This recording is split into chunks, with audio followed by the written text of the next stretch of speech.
Welcome, investigator. Evil is on the rise. Crime is escalating. Our mission is to eliminate the crime by exposing evil, examine why it manifests, and highlight the brave souls that confront it every day. Join us as we work together to bring justice to every victim. Welcome to All Things Crime. Here's your host, Jared Bradley. Hey everybody, Jared here, coming at you from a hotel room in the Tampa, Florida area. So all of you that are up in the north that you're freezing to death, man, I feel sorry for you. It's like 61 degrees when I just landed. So yeah, pretty nice down here in Florida right now. So, but I wanted to tell you about a little experience that I just had, and it ties in with an episode that we did a few months ago with Representative Tom Tiffany from Wisconsin. And we talked about, we've talked on this show a bunch about the border, talked about our trip to Panama that we made a few years ago with Representative Tiffany and Burgess Owens, and, just the amazing things that we learned down there. But what I wanted to talk to you about, well, before I go there, number one, thanks for being here. I appreciate all of you that have subscribed. And if you haven't subscribed yet, please do. And make sure to hit that bell so that you never miss an episode. But I wanted to do a quick shout out to our latest and our most recent subscriber. Her name's Jennifer. She's a Delta flight attendant. And I'll tell you what, my flight from Salt Lake to Detroit today, she was one of the main flight attendants there. And I tell you what, she went above and beyond. There's these little chocolate cookie bars things that Delta has that they're absolutely amazing. And Jennifer went out of her way to find me one. And she's also a huge true crime fan. So I wanted to give her a quick shout out. Any of you that are at Delta headquarters, if you're listening, you need to give Jennifer a raise. She is awesome. So with that said, again, welcome to the show. I'm down here in a hotel room, so hopefully the sound is coming out a little pretty decent for you. But another thing that I learned on the Salt Lake to Detroit flight was the gentleman that was sitting next to me. It's always interesting when you're sitting next to somebody that you don't know. You try to get, sometimes they're talkative, sometimes they're not. Sometimes they sit down and they just put their headphones on. And to me, that's a signal, hey, this guy or this gal just doesn't want to talk. And so I just leave them alone, which is fine. And there's some days that I just have absolutely no desire to talk to anybody. And so I do the same thing. But today I was really fortunate. I sat next to a gentleman. I don't want to say his name right now, but he, a little bit older than I am. And, obviously looked really experienced. And the longer I talked to him, the more I was just amazed at this guy's background. He was in the Navy for a little while, and then he worked for like 23 years for Homeland Security and did all sorts of different jobs, including worked like 10 years in the Washington, D.C. area. So he made it pretty high up into the areas of like Border Patrol, ICE, that kind of, he was in certain factors involved, or not factors, but certain areas of that. And he was a pretty high up there. And so he knows a lot of the guys that most of them have retired, but some of them have come out of retirement and they're appearing on news shows and things. And so he knows a lot of these guys that are talking about the border. Now, as we've talked about the border, including the whole reason that we went down to Panama, is the massive, massive problem that we have with illegal immigration. Now, over the last 4 years, we know that 10 plus million have come across our borders. Now, I think that's a pretty low number personally.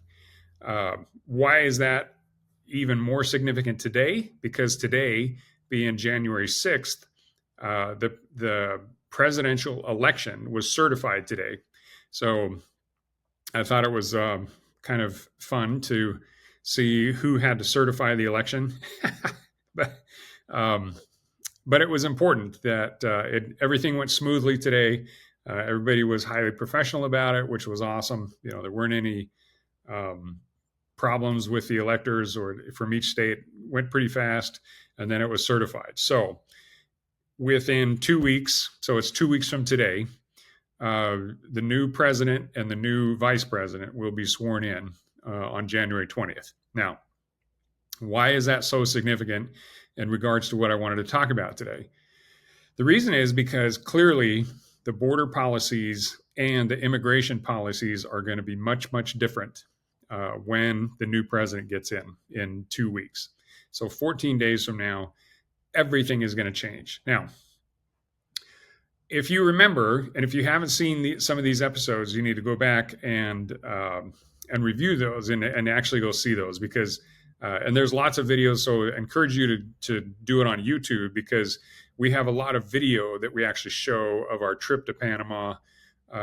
You can clearly see it better, and it might make more sense. But the key is, of these 10, let's just say it's 10 million people. Well, from my experience and what I've seen, and both of personally that I've personally seen, I've talked to people, as well as see all these videos of these big caravans and things like that coming, that are making their way through Mexico up to our southern border and then coming across.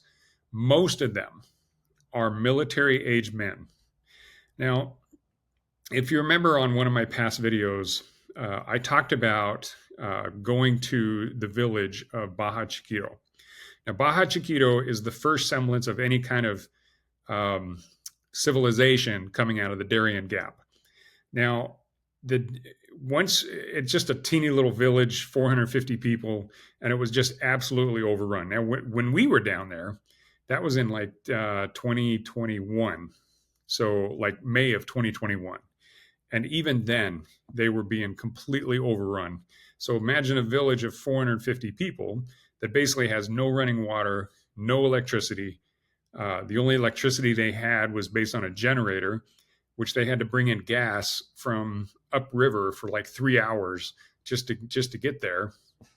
And they were being overrun with 300 to 400 migrants every single day that were coming through there. And they were even then, they were shuttling them out of there as fast as they could. And then some friends of mine that actually arranged, Michael Yon and others that arranged that whole trip for the congressman and myself and some others, they were saying that it was thousands per day coming through at the height of the immigration, like in 2023. So the first part of 2024. So imagine this poor little village, all these villagers, they're struggling anyway, and they have thousands of people coming out of the gap. And these people are suffering. They're hungry. A lot of them have, illnesses that they picked up in the jungle. And I can't even, as bad as it was. I mean, there was human feces everywhere, because these immigrants just are coming in. They don't know where, the middle of the night, they don't know where they are. They don't know what's going on. All I know is they're standing on concrete instead of in the jungle. And so, they were just relieving themselves wherever. It was just disgusting.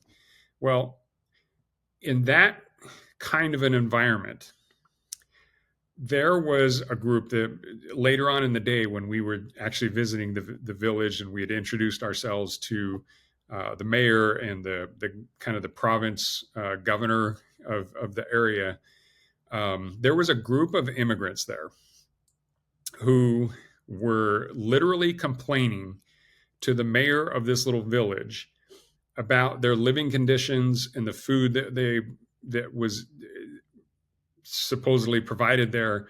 But the bottom line is, they were complaining. They wanted better accommodations. Now, they have come into this village. They're not invited.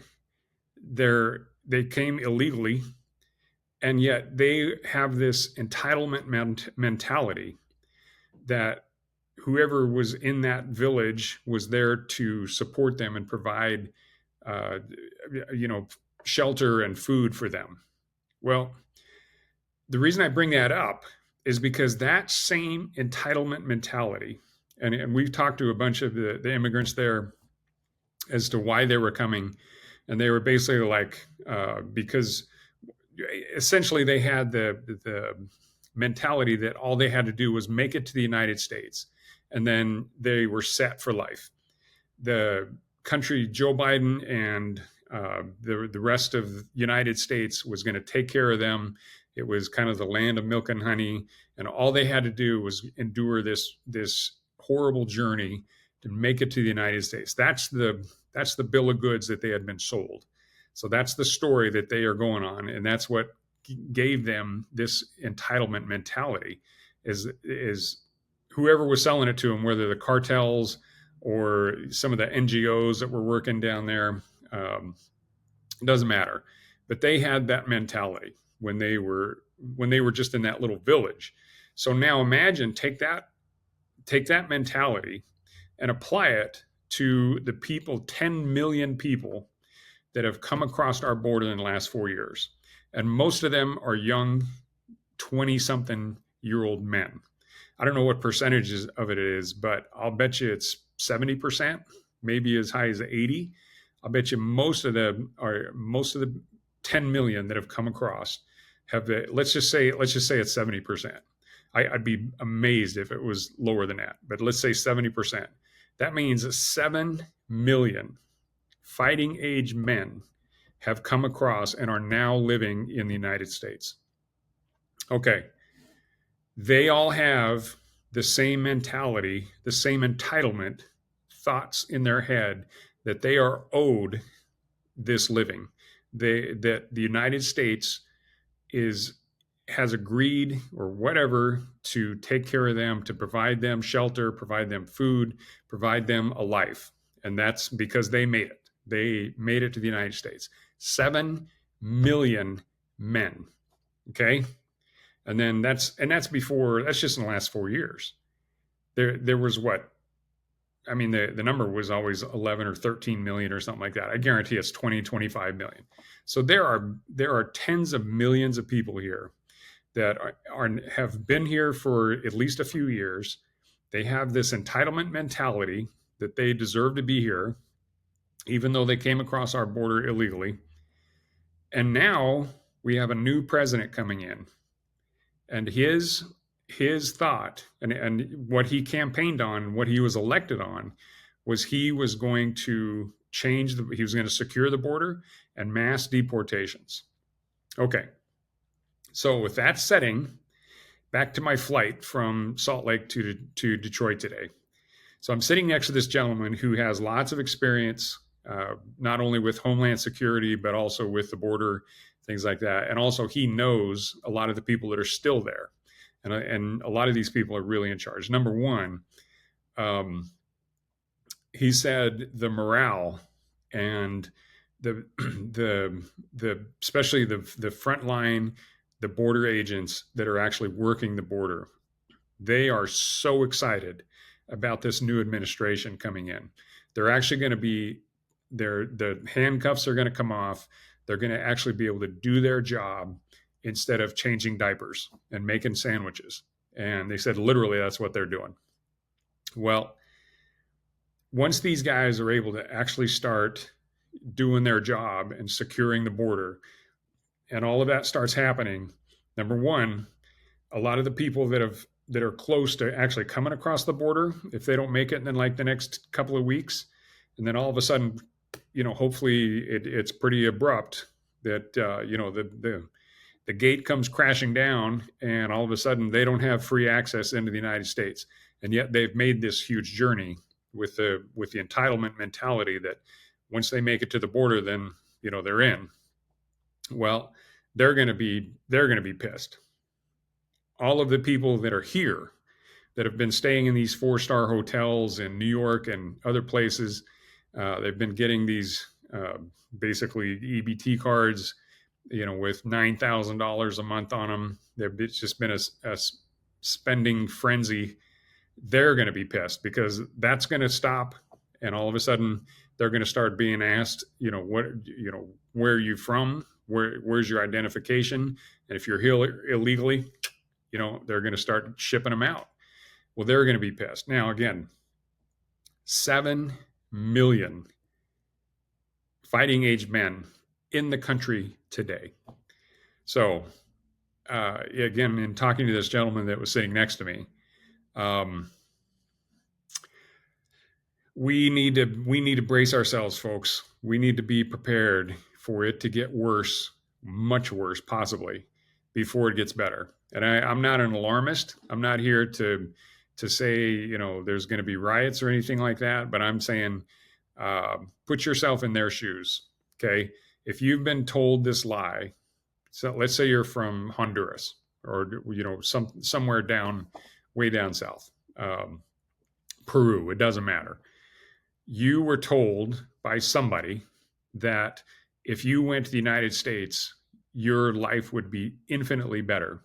You got messages from some of your relatives and friends that are actually in the United States, and they were telling you about these 4-star hotels they were staying at and these cards that they got that they could go to any grocery store or whatever, and they had almost unlimited amounts of money on them.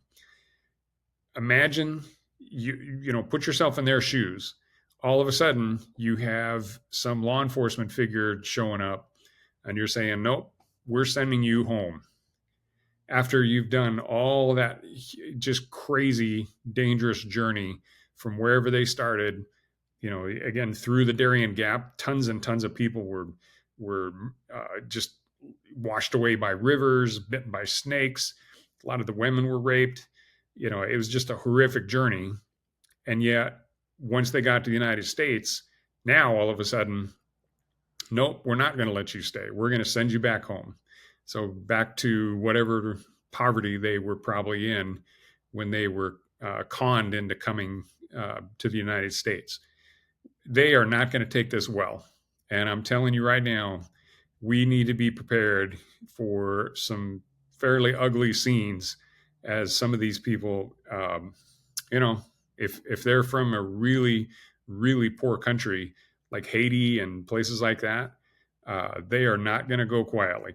So, folks, I wanted to preface that, put that out there. And this gentleman that was sitting next to me, he said the entire everybody that he knows, they're thinking the same way that of what I'm saying right here, and they are preparing for this onslaught.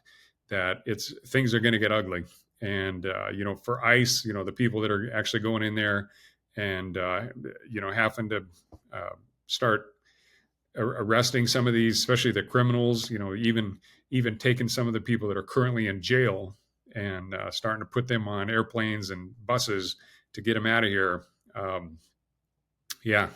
It's going to be a pretty wild, at least 6 months to a year, initially to get the really violent ones out of here. The people that are like raping, poor victims and murdering people like Lake and Riley, that we just did some episodes on. So anyway, just thought I wanted to throw that out to you. Wanted to preface, with this video with the discussion from Tom Tiffany that I think is so relevant right now, because he has this perspective from Washington, D.C. as an elected representative, but he's also on some of these committees where he's hearing from, even the chief of Border Patrol and things like that on some of the activities that's going on down there. So he has a really unique perspective, and I think it's worth tacking onto, especially in light of everything that's happened today. So hope you enjoyed, guys. Please comment and like the video and comment and tell me where you're from and what your thoughts are, what you're seeing out there.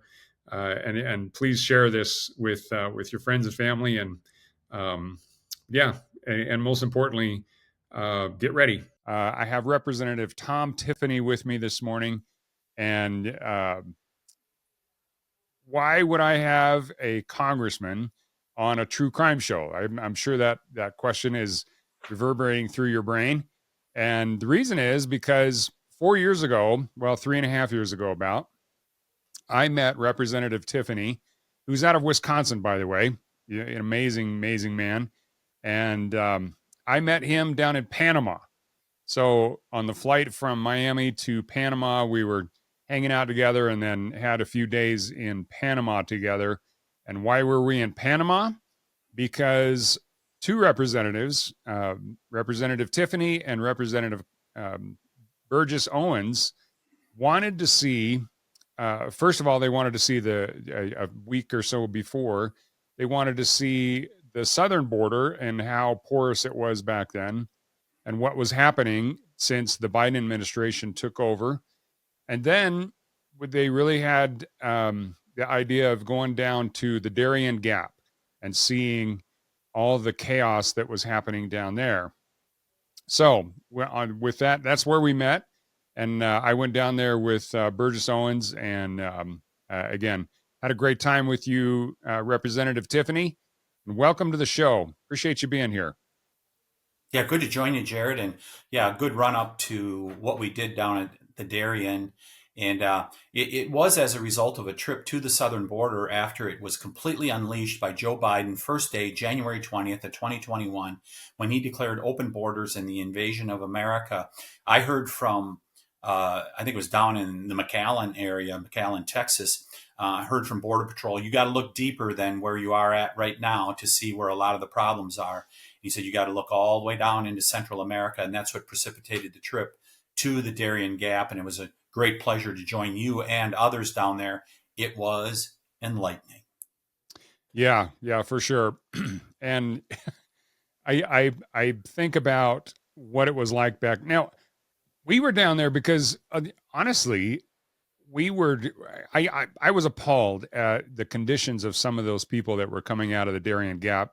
I mean, remember that one guy basically had gangrene on his feet, and the living conditions, it was just horrible. And so we knew that the incentives that were drawing all these people into, to walk through that Darien Gap and how dangerous it was. And they were even bringing children through. And I think at the time we were like, we've got to shut this down because it's causing people to get hurt. But think about, that perspective back then compared to now. I mean, it's so out of control. So from your perspective, how has it changed and how has it been magnified? So it was bad back then. So, like you said, I think that was the end of May of 2021 when we went down there. And I remember being in that little village of Bajo Chiquito, about 500 people, just good family oriented people. They had their school that was running. And here they are, about 1,000 illegal immigrants coming through their community. Remember, it's the first community out of the Darien Gap coming from South America. And they were just being overrun. And they wanted to help these people. They were certainly humanitarian, but there's only so much they could do. A little poor village of 500 people. So they're simply being overrun, feces everywhere. I mean, it was just horrible. And you commented about we saw people coming out of the jungle with gangrene and whatever, but that doesn't include seeing pictures of little babies floating down the river. We heard these firsthand stories down in Bajo Chiquito about the about the humanitarian harm and just the awful, awful stories that we heard about how people were dying as a result of coming through the Darien Gap. And so there's always a few people coming through the Darien. What Joe Biden and Kamala Harris did on January 20th of 2021, when they said open borders, that was the magnet that drew thousands, tens of thousands of people through the Darien Gap. They are the ones that caused this humanitarian crisis that's been going on ever since at the Darien. So we saw it at largely the leading edge. It was bad then. It is horrible now. The numbers are sky high. They have ruined indigenous communities down there. The indigenous people are so concerned because drugs are flowing through there as a result of the open borders. And of course, just the humanitarian crisis. I wish everyone could see it, Jared. Yeah, well, for sure. And it's honestly, I've done a couple of podcasts. In fact, I had Michael Yon on just I think last month, and he's basically said it's it's magnitudes worse now. I mean, it's just such a constant flow. But it's, in my mind, and this is just me personally, it's not a humanitarian crisis anymore. It's an invasion. And the problem is now you go from people that legitimately may have wanted to actually come up to America and be a part of America. But I think even back then, some of the people that we ran into, the entitlement that they had, like you said, when they were coming out of the jungle, they run into Baja Chiquito and those 500 residents. They're trying to help the migrants, and yet the migrants still had this air of expectation that people were going to take care of them back then. And I think that attitude is magnified 100 times now. And I think it's also created a massive crime problem just because of the air of expectation that they have, this entitlement mentality that they have it all the way through. And now they're up here in America, and they have it in their minds that, hey, America is a rich country and we have all this money and we can just take care of people. And so anytime that doesn't actually happen, I think they immediately turn to crime. Is that And is that something you're hearing in Washington? yeah, without a doubt. So remember, the estimates are 1 in 10 people that try to get through the Darien Gap die. I mean, those are the estimates that, first of all, 10% of the people going through there probably never make it through. It's one of the most inhospitable areas in the world. And so many people don't make it through. Like we were talking about, we heard from villagers' babies floating face down the river because they were not able to make it. I think the biggest crime that's being done, so there's two elements to this, is the International Organization for Migration. That's a United Nations outfit. They are facilitating this. They want to change America. They don't believe in a great America that stands on individual liberty and sovereignty. They don't believe borders should exist. Excuse me, Jared. And so that's number one. But number two, you can bet some of the Venezuelan gang members have come through the Darien Gap, and we see the damage they're doing. Look at the little community in my state, Prairie du Chien, Wisconsin, on the Mississippi River, just south of La Crosse. A Venezuelan gang member just beat the hell out of a woman in Prairie du Chien, as well as beat up an underage girl, also a Venezuelan gang member, small town in Wisconsin, far from the border. This is happening everywhere, and crime is up so much. I'll give you two other real quick examples. Small town Wisconsin, Abbotsford, Wisconsin, in my district, in central Wisconsin, illegal aliens stabbed 2 children to death just in the last few months. A log truck driver about a year ago got run off the road not far from where I'm at in northern Wisconsin. His 3 daughters no longer have a father. That was an illegal immigrant, second DWI, should have been deported on the first one. It is happening all over America. Every state's a border state. Yeah. Well, and yet the mantra is that crime is down. So explain to everybody why anybody would be able to possibly claim that. Yeah, crime is not down. We're seeing a number of cities that are not reporting crime now to be able to keep the statistics down. So this whole notion that crime is down is not right. Now, some will cherry pick statistics.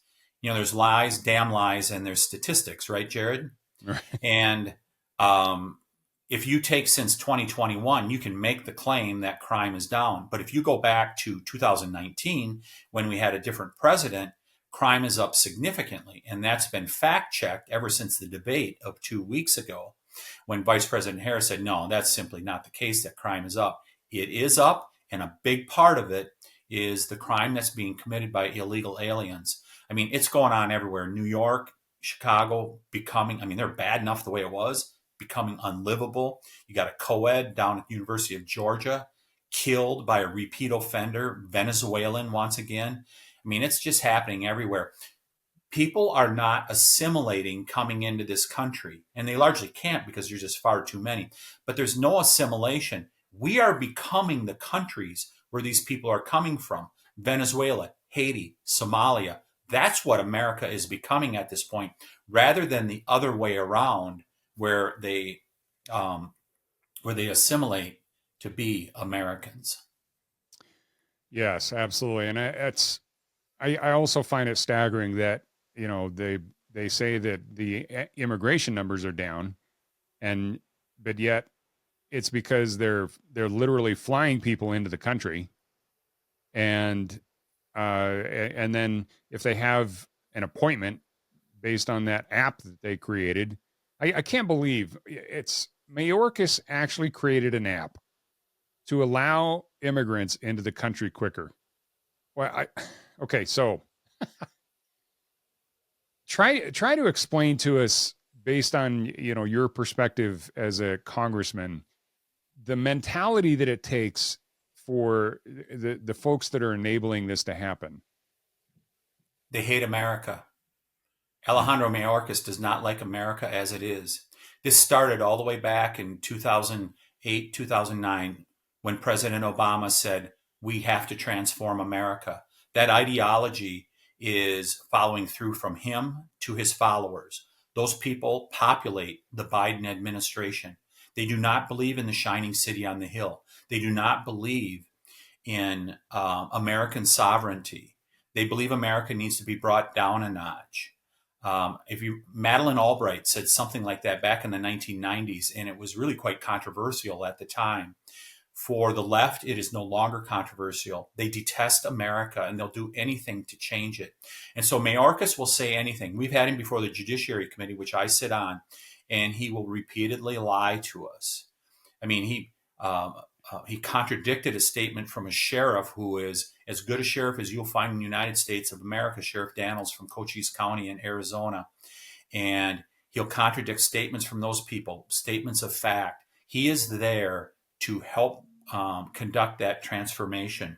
And it really is detestable to be able to see it. And I just hope people understand what they are attempting to do, and that they're going to turn America into a place that you do not recognize. I mean, look at it.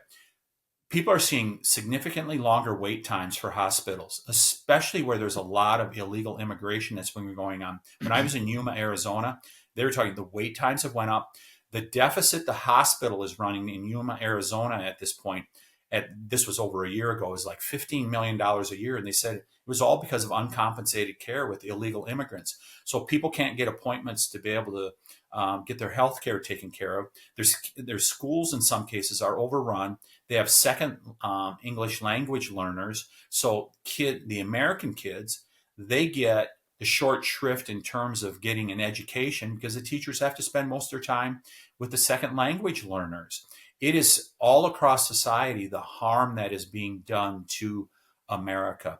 And yeah, this whole notion, I mean, you create an app for illegal immigration. I mean, it is just crazy. I especially as a veteran, I honestly, I can't comprehend the mentality that it takes to actually do what they're doing, and just allowing this invasion to happen. It's, I understand why people would do it. I mean, if I was an immigrant, or if I was living in Colombia or some really poor country, would I want to come to America? 100%, absolutely. And so I don't blame them for wanting to come, but it's reached a point now where you just see these rivers of people that are walking toward the country or getting on buses. Again, Michael Yan was saying that camp that we saw, it was right next to the hotel when we were down there. That camp has grown into such a monstrosity now, and it's just literally, I mean, Yeah. it looks like a military encampment down there. Yeah, it's been industrialized, and they're using our money, the International Organization for Migration, United Nations outfit. You as American citizens pay a quarter of that into the United Nations, at least, maybe more, and they're using your money to basically invade your country. I mean, that is what's happening. If you remember, Jared, there was a young woman, I don't know, she was, I think, early teens, 13, 14 years old, that we ran into down in Darien when we were down there May of 2021. Mm-hmm. And I believe it was Michael, friended her on Facebook and followed her journey. She ended up in New Jersey, is my understanding. And she wrote a Facebook post saying, I don't know that this was the best idea to come to America. I don't see what is so great about it. And what she was doing was living in destitution. She left a country where it was, I don't remember which one of the Central American or South American countries she's from, but it was very clear America can't take care of everybody. Yeah. And she was finding out that maybe this wasn't the best thing to do, but it was the enormous pull of what the Biden Harris administration did that they're like, yeah, we got to go to America. I think there's a lot of people that have come to America the last 4 years that they actually regret it at this point because in some instances, their lives have not gotten better, especially when you look at families that their children are ending up in gangs, especially these young men. The Venezuelan gangs are rampant in America at this point. I mean, for people of a certain age like myself, we remember the mafia from the 1950s, 60s, 70s, and how they were neutered eventually. You basically have a new form of the mafia at this point with the Mexican and Venezuelan gangs that are here in America. Yeah, I really think that there's two classes of people that primarily that have come up here. One are the people that believe that the lighting on the shining hill, the shining light on the hill is still in such force that they are going to be taken care of the rest of their lives, and then, like you said, they find themselves living with 15 other people in a small apartment, and they're barely scraping to survive. They don't speak English, they don't have any skills really, and so to them, I look at them as just pawns, and it's really sad because the the folks like Mayorkas that just they pull them here, and then essentially they're just a pawn, and they're just a number in order to overwhelm the system. But then the second class of citizen, or this not a citizen, the second class of person that's coming is the violent types. And if you think about it, Tom, as if you were a world leader, if you were the president of Venezuela or any other little country down there, uh, I'd clean my prisons out and say, I want you out of here, and you can either sit in jail for the rest of your life, or you can go to America. Which do you want to do? And if they're not, especially the countries that we're less than friendly with, like Venezuela, that's exactly what I would do. I would get them out of there. I mean, right now they're just a draw, or they're just an expense on Venezuela. Send them to America. Get them out of there. Then they're no longer your problem, and they're creating problems for your enemy. I can't say it any better, Jared. That is what's happening, and we can only hope that the American people wake up in time to see this by November 5th, because there's a clear choice here as we go forward. And you can continue to see the invasion of this country. And even if, let's say you feel a empathy for these people, as you were saying, that want to come and just make themselves a better life. For most of them, they're not going to make themselves a better life. But you're also, you've created this humanitarian crisis that 1 in 10 people die going through the Darien Gap. They come out with gangrene and have to have a limb cut off. Babies don't make it through, and so they end up drowning in the river. I mean, there is nothing humanitarian about open borders. No, absolutely not. It's just a mess. And I just, man, obviously I want the election to go back to law and order, and that's my primary focus.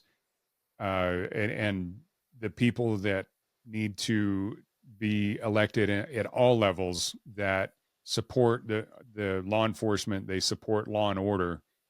But my fear is once we actually try to reestablish law and order, which has to include, doing something with all of these tens of millions of illegal aliens that are in the country now. They're not going to want to go, and they're not going to want to assimilate. And I think it's gonna get really ugly. So, well, Tom, any last words? No, if there's great opportunity here, and it just requires the will of a president and the Congress to be able to do this. It is not that hard, and it can be done. I actually believe a lot of people will self-deport. I mean, when you look at when Europeans came over in the late 1800s, I've been given numbers that as much as like 15 to 20% of people that came to America, they went back because they did not want to be here. Well, I think the same thing can happen here where there's people that I don't think they're happy here. We should give them a ride back to their home country. Those like that young woman I referred to in New Jersey, take them back to their home country where they probably would prefer to be. But we cannot continue on this path. And people have a clear choice come November 5th. Choose wisely. All right. Well, thank you, sir. And good luck surviving, that I don't know how you guys do it, surviving Washington, D.C., but I appreciate you being here, and I appreciate you representing Wisconsin and representing all of us. So, Representative Tom Tiffany, thank you, sir. Keep the faith. America's worth saving. Yes, sir. 100%. Thanks for joining us. Your attention today brings us one step closer to exposing and eliminating the evil that brings crime to our communities. Hit subscribe and share this episode. Together, we will bring justice to every victim.